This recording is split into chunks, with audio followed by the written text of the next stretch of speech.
Hey guys, it's Abhay here. Welcome back to Coders Project. So in the previous video you have seen how do you create a Fibonacci series using C++.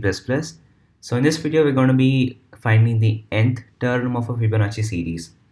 So for those who don't know what a Fibonacci series is or how to create a Fibonacci series using C++, just go to the description and click on the link to the previous video and watch it out. So I'll just give a basic explanation about what a Fibonacci series is.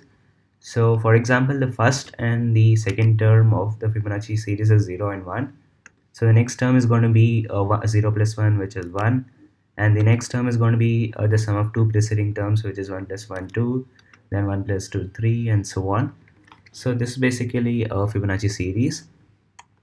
Now let's get started. So in mathematical terms, the sequence f of n of Fibonacci numbers is defined by the recurrence relation, right? So we're going to be using this recurrence relation to find the nth term. So in the recurrence relation, we know that f of n is f of n minus 1 plus f of n minus 2.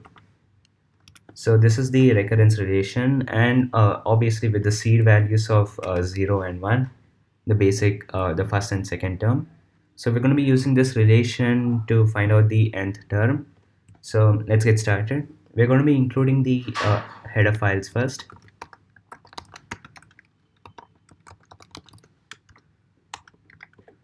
And now we're going to be including the namespace std.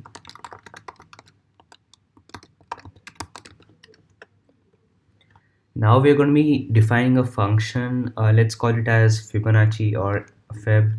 So define int Fib. So now we need a variable that can return the value to this function. So let me define another integer. Since we're finding the nth term, I'll define it as n. So this will return the value of f of n according to the relation. So now, for example, like if if n is 0 or 1, the Fibonacci, this function should return the value 0 or 1. So for that, we will be using return with the relation. So now, before using the return, we'll have to include some loops where we define the relation. So we're going to be using the if loop over here. So if the integer n is lesser than or equal to 1, we're going to be printing out the number n which the user has specified. For example, if the first or the second term is 0 or 1, then it's going to be printing out the same thing. So we're going to be returning n. And now we're going to be adding an other return function which defines the mathematical relation. So we're going to be using the return and our function name, which is fib, and we're going to be using the relation n minus 1 plus fib of n minus 2. And now we're going to be creating another function. We're going to be using the main function to return the values. So let me create the integer n, and let's take the value of n from the user. So before I take the value, I'll print a statement.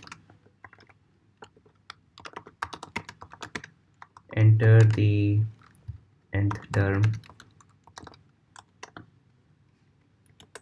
and now we'll be taking the value of n.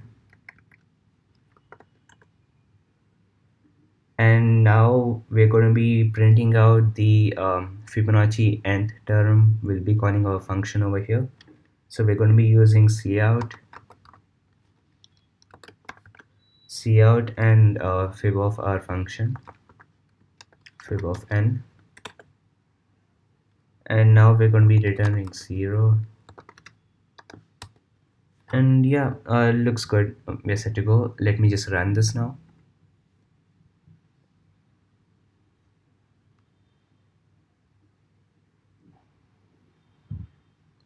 So you can see over here,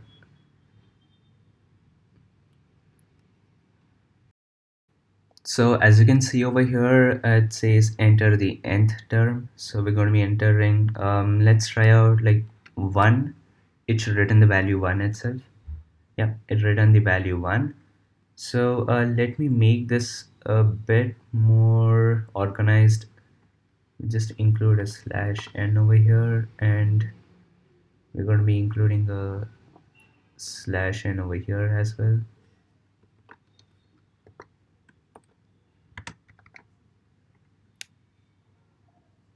And yeah, let's rerun this.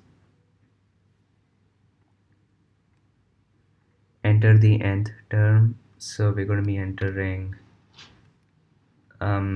this time we'll take it like the fourth or fifth term, and the fourth term is 3 because it goes like 0 1 1 2, and then 1 plus 2 is 3.